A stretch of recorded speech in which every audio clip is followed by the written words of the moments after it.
Kalau kita ngomongin teknologi, apa sih yang pertama kali kepikiran? Pasti soal kode yang rumit, server yang canggih, atau hardware terbaru, ya kan?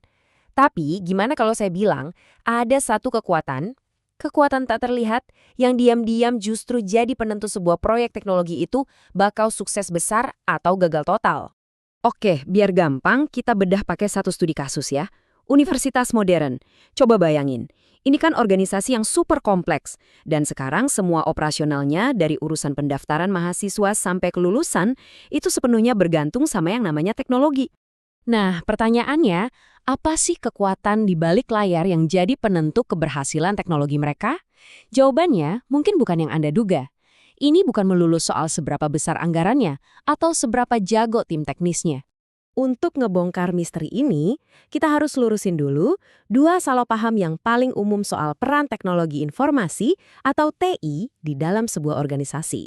Kesalahan pertama tuh ngelihat TI cuma sebagai pos pengeluaran, sesuatu yang biayanya harus ditekan sekecil mungkin. Nah, pandangan modern itu ngebalikin semuanya. TI itu bukan lagi beban, tapi aset strategis. Ini adalah investasi yang kalau dikelola dengan cerdas, bukan cuma jadi pembeda dari kompetitor, tapi jadi mesin utama untuk mencapai tujuan organisasi itu sendiri. Terus kesalahan kedua itu mentalitas, itu kan urusan anak IT. Seolah-olah TI itu cuma tanggung jawab mereka aja. Wah, itu pandangan yang udah ketinggalan zaman banget. Karena keputusan soal teknologi itu dampaknya ke semua orang. Pengelolaannya juga harus jadi tanggung jawab bersama di semua level. Jadi bagian penting dari tata kelola perusahaan secara keseluruhan. Nah, setelah kita setuju soal cara pandang TI, sekarang waktunya kita kenalan sama si kekuatan tak terlihat yang saya sebut di awal tadi. Kekuatan itu adalah budaya organisasi. Jadi apa sih budaya organisasi itu? Gampangnya gini, anggap aja ini tuh kepribadiannya perusahaan. Kata Stephen Robbins, ini adalah sistem nilai bersama. Atau lebih simpelnya lagi, ini tuh soal cara kita ngerjain sesuatu di sini. Aturan main tak tertulis yang jadi panduan perilaku semua orang.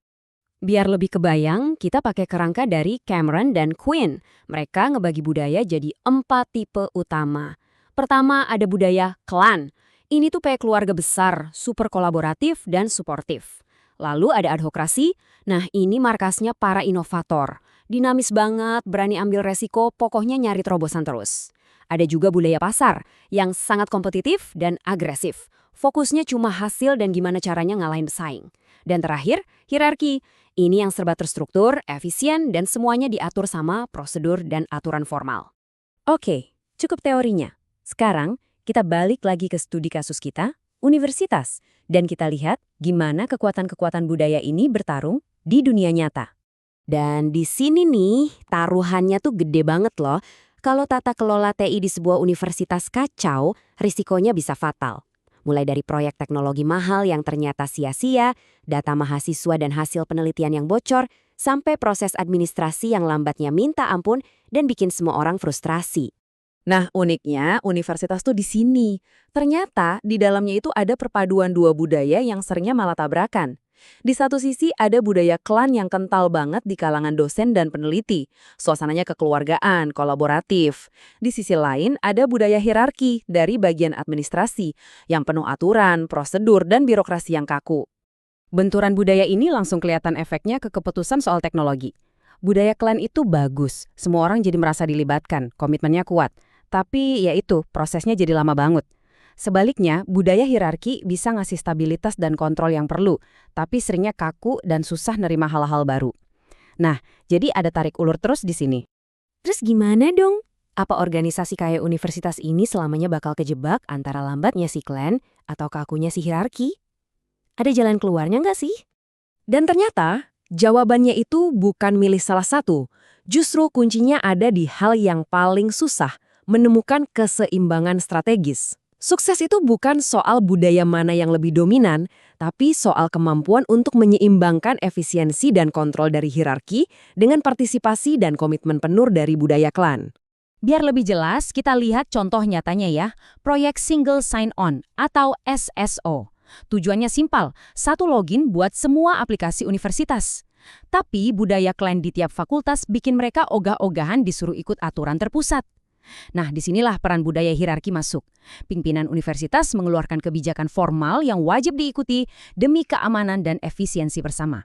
Ini contoh bagus banget gimana hierarki itu perlu untuk mengatasi resistensi klan demi kebaikan yang lebih besar. Jadi ini dia formula menangnya. Anda butuh fondasi yang kokoh dari budaya hierarki, aturan yang jelas, kontrol yang stabil. Tapi fondasi itu nggak bakal berguna tanpa kolaborasi dan rasa memiliki dari budaya klan, yang memastikan kebijakan itu benar-benar dijalankan dan berhasil. Nah, semua ini membawa kita ke satu pertanyaan terakhir. Coba deh, sekarang Anda lihat sekeliling di tempat kerja atau organisasi Anda. Arsitek tak terlihat mana yang lagi bekerja di sana? Aturan main teknologi tak tertulis apa yang sebenarnya menentukan keberhasilan atau kegagalan proyek di tempat Anda?